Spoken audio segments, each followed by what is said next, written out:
Hello everybody. I hope this video finds you well, and in this video today we're going to be starting this topic called developments. Now, in today's world, an awful lot of objects are made out of a flat sheet of cardboard, such as this object here in front of us. And when this is being made, it is cut out to a certain shape, and then at certain points on a flat sheet of cardboard, it is folded in to 6 sides to make this box here. Now, another point to note for you is that when faces or surfaces of an object are unrolled or unfolded onto a flat plane, the result is known as a development. Okay? So in the real world today, they get these objects, they create objects from flat sheets of cardboard and they're made into an object like this. But when we unfold them then, that is called a development. So just have a look at this simple object here. And I just have it already pre-cut and taped together. I just take the tape off it there. You will see that that 6-sided object is made up of the base, 2 long sides and 2 short sides, okay? And in a factory somewhere, they put all of them, to cut them out, mark them for folding at certain points, and then put them into position like so, and made that object, okay? So, in these type of questions, you're going to be asked to draw an elevation of an object and a plan of it, and then do the development, which is the unfolding of it, okay? Now, an interesting point to note about these questions is that you actually can have several right answers to a question like this. You can have a wrong answer, of course, but you can have several possible right solutions, okay? So I just began there just to save us a bit of time setting up. If you would like to think about this object, we'll just break it down into squares for a moment. Let's say that was 6 squares by 2 squares, the front elevation, and the plan was 2 squares by 1 squares. And I'm just doing that to help us sketch this out on a grid. So I would encourage you to do a few sketches of this before you actually do the object. So if we take this here, we could have the back, the bottom, you could have the lid on the top, and you could actually have the top of the object as well. And we could have 2 long sides. You could put them on anywhere. You could possibly put them on there. Okay. Another solution to this, which some people often like to do, is they often like to draw the back first, perhaps, or the base, which is the bottom there. And they like to unfold it from this point. So you could have the lid there, and the top up here, and then you could put on the one long side there, one long side there. Another possible solution to these is actually the opposite of them as well, of course. Okay, so another possible solution there would be something like this, where we could have the back, 2 long sides on again, and we could have the top and the bottom, and then you could put on the lid on here as well. Now to all these you could do the opposite of these, so you could redraw that and put the lid the other side, or you could redraw this and put these wings up here. You could redraw this one and put the 2 long sides down here and here. It doesn't matter. There's several possible right answers to this. Okay. Now, if you don't have that piece of grid paper, as I said, don't worry. You can just do a quick sketch out to one side. So I might just throw a bit of color on these, because I know we're a slight bit zoomed out here, but I have to keep the camera at home here in the one position while I'm filming. So that could be our base. Let's say our lids, and you don't have to color these. I'm just doing it to perhaps make it easier for you to see at home.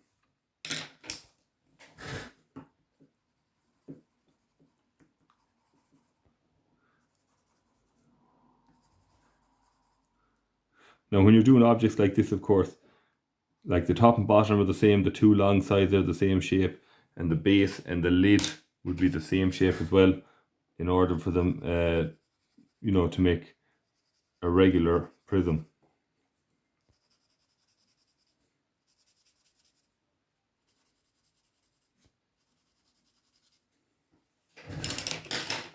So those there are a few possible solutions to this. Now, with the way I've laid out the page spacing today, I came down 20 and I came roughly in 20, always starting on an even number. Remember, make life easier for yourself. I'm probably going to go with this development here today. Okay, so what I'm going to do is I'm going to take two light construction lines across my page.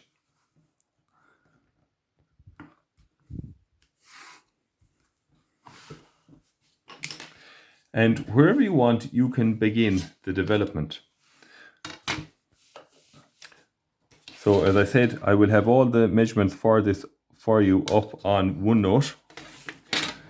So I'm going to start here, picking a point there.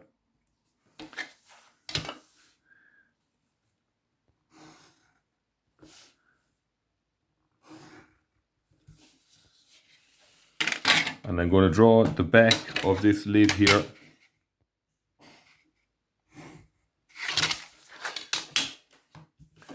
Now keep all your lines lightly if you want to first, until you're sure of where you're putting in your heavy lines. I'm going to do two light lines down there.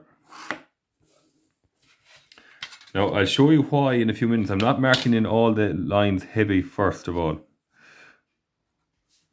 25. This object was 85 in height. Then 25 again. And I'm going to take the heavy line across the bottom there. Now I'm going to put in dashed lines here. Now the only place we've seen dashed lines to date was in orthographic, where we're showing some hidden detail. But we do use them as well in developments, and this indicates to us where the folding is happening on an object. Okay, I'll put in one there.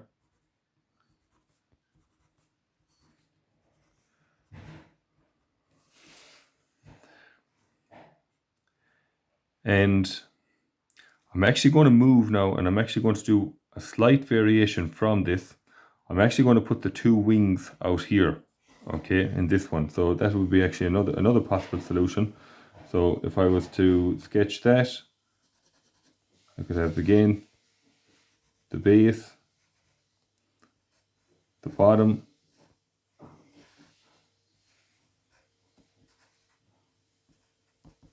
the lid, the top, and I could put the two wings on out here to the side.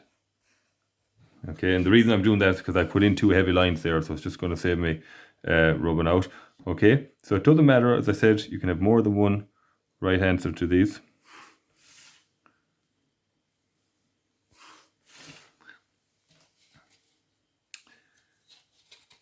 And here now I'm going to put on the wings onto this. So they're going to be the 25mm.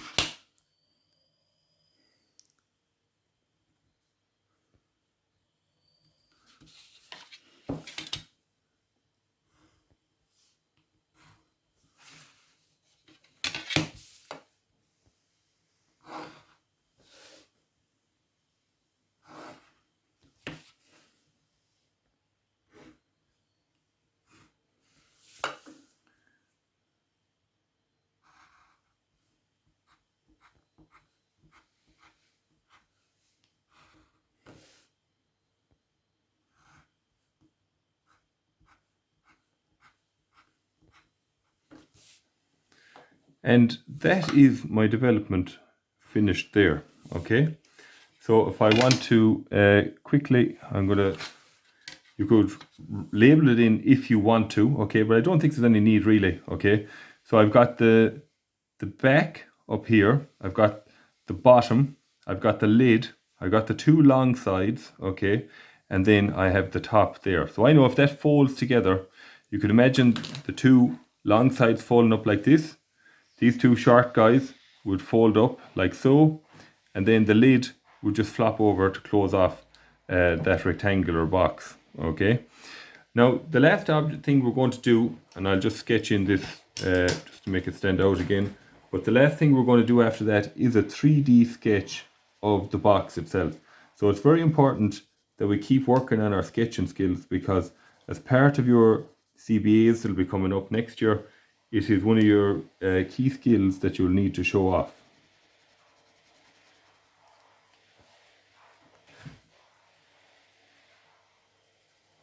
As I said again, you don't have to use colour, but you can if you want, and I don't want you using colour on the development itself. So we've heavy black line for where the object will be cut from a big sheet, and then we have these marked dashed lines where the folding would occur.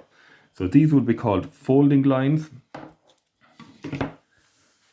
and we'll just put an arrow off that there. We'll actually write that in.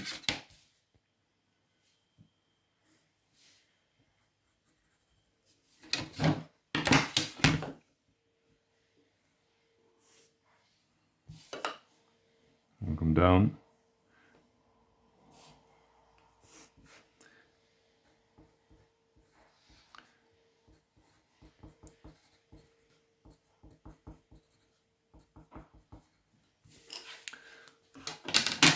Now, as I said, the last thing we're going to do then is we're going to make a sketch of that object, an isometric sketch, okay? So you can make that isometric sketch anywhere you want. You can make it whatever size you want, okay? So I'm going to keep it smaller than the actual object itself. So remember, we always start off with this kind of chicken's foot, as I say, and all lines after that will have to be parallel to line 1, 2, or 3. You don't have to label them now, I'm just doing that for demonstration purposes here. So always do your lines lightly, okay? Use the slide and pencil technique if you need so.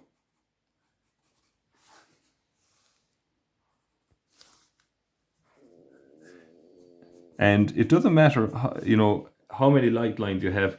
When you're happy with the lines, a particular line, then you can start to go over that line heavier, okay?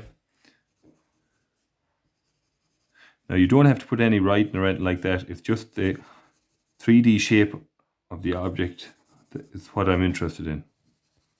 Okay, and we'll probably give the bottom line where it would sit on the ground a bit more of a heavier line to make an emphasis of that's where it's resting. Okay, so that's a 3D sketch. So we got our elevation plan of the 3D object. That's what it looks like when it's unfolded or developed out into a flat sheet.